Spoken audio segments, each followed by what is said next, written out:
This show is brought to you by Directory.com, the safest way to hire a contractor. Welcome back to Morning Brew with the Homeowners. I'm your host, Dmitry Lipinski.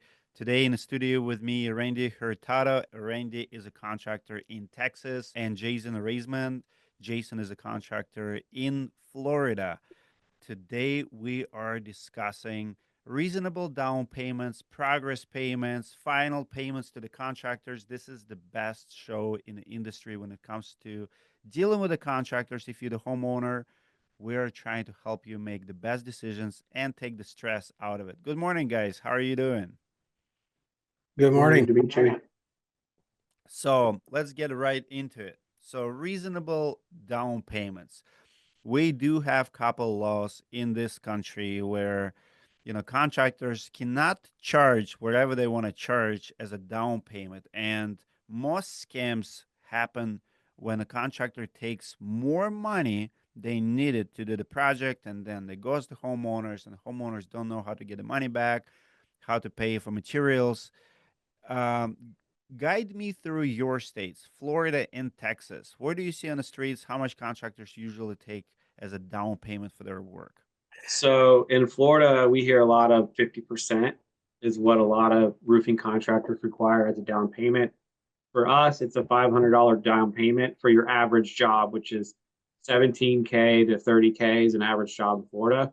And so for us, it's a $500 deposit. That's in order for us to file the permits and get through that process. Texas is wild. It's wild, wild west, I hear. Randy, what do you see in Texas?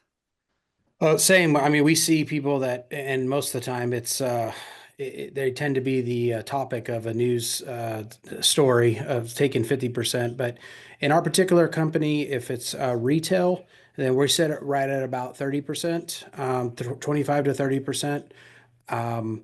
But we have done less, obviously. At the end of the day in Texas, you just have to exchange dollars with a customer and a signed contract in order for it to be legally binding. And so, but with our insurance claims, which is a majority of what we do, upfront, we only ask for the deductible. Main purpose behind that is when we go to release the depreciation on the back end, the insurance company wants proof that the customer paid their deductible. And so that's the easiest way to show that is just to make the down payment their deductible, and it's a separate check entirely. So it's pretty minimal. Thank you for sharing.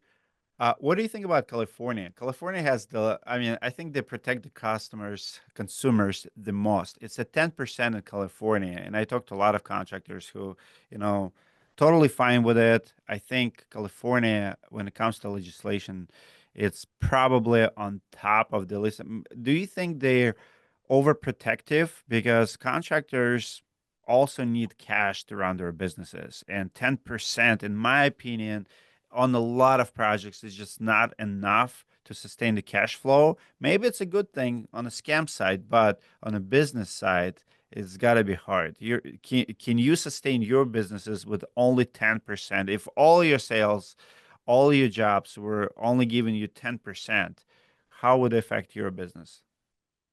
For me, I think it depends on the size of the job. The bigger the job, the more materials that are up front, you're going to have a down payment. So in California, maybe the typical roof is more than you're going to see in the rest of the country. But for what we see is the guys that rip the homeowners off are typically the ones that do the biggest down payment and don't show up. So for me, I like the protection, and I think it depends on the dollar value. Yeah, Randy? no, I certainly agree with assessment.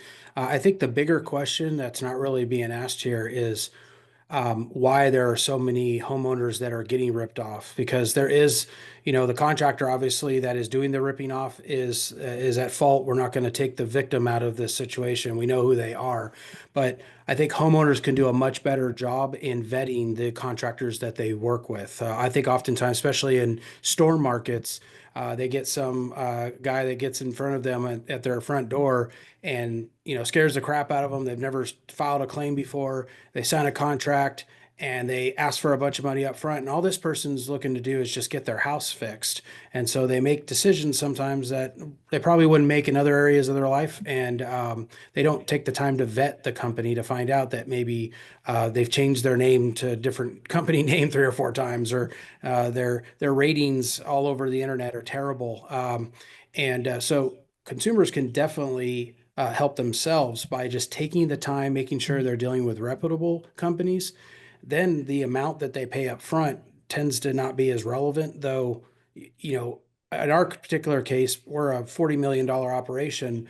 We're doing a lot of jobs. And if I only took 10% on every single job, that would be a lot of outbound cash without not a whole lot of inbound. And so it'd be a cash flow issue potentially, but it's all about how you set your draw schedules up. If you're asking for that initial commitment just to make sure everything's binding, and then your draw schedule is based on when you incur hard costs, then it's not going to affect your business if you're doing your business correctly.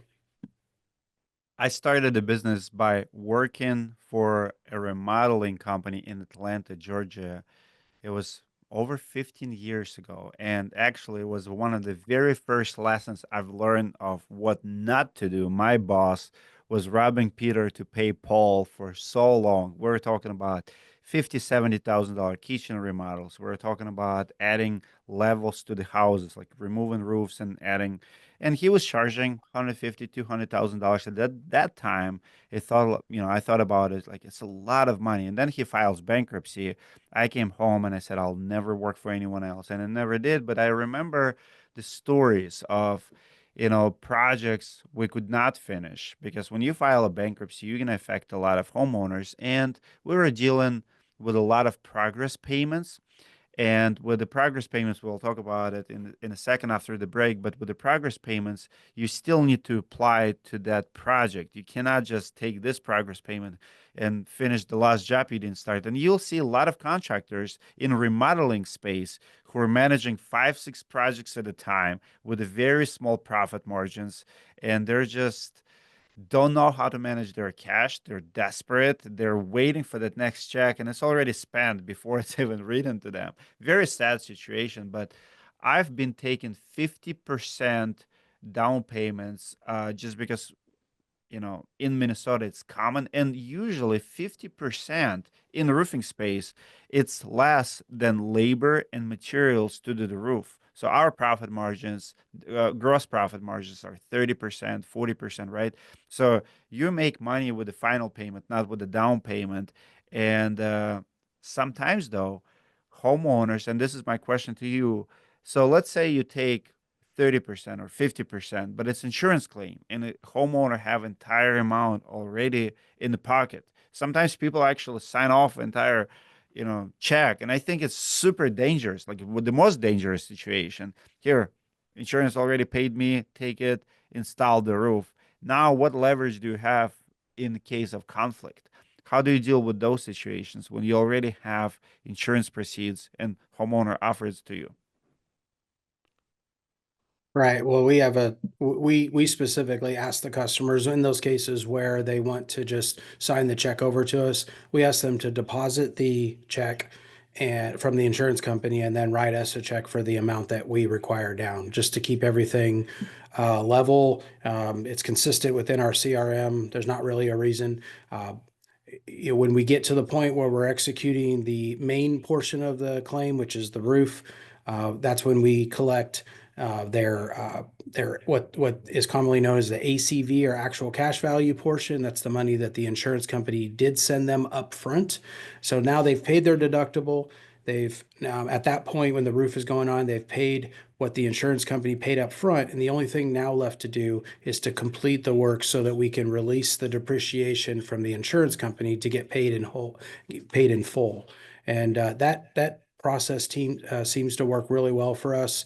Customer doesn't feel like they're giving way too much up front. They're giving money when the work is actually being executed, and then they're being asking to pay the final amount once we've completed all the work.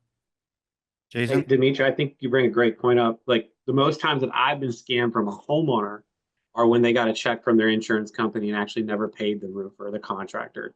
So, most of the time when people are taking out of their own account and don't even have an insurance check, usually don't have any issues. It's typically a homeowner that did get a check from insurance that actually tends to keep the money and not pay the contractor. So we run into that a lot. And I know in my case, our deductibles are a little bit higher here in Florida at the moment. But as far as deposits down, we do the job typically in Florida in a day. So we don't have a lot of cash flow issues in our area because it's so fast, the time frame of the job. And I think that throws a big wrench into it. If it's a long job, you're going to want draws or you're going to want some more money up front. And when it comes to metal roofing, the material you can't take back. And so we have the deposit is the cost of the material. So I think it depends on, is it commercial, residential, insurance, or the time frame of the job is what can affect the contractor's cash flow. Thank you for sharing. We'll be back right after the break. We'll discuss progress payments and what to do if your contractor is ghosting you after you gave them money.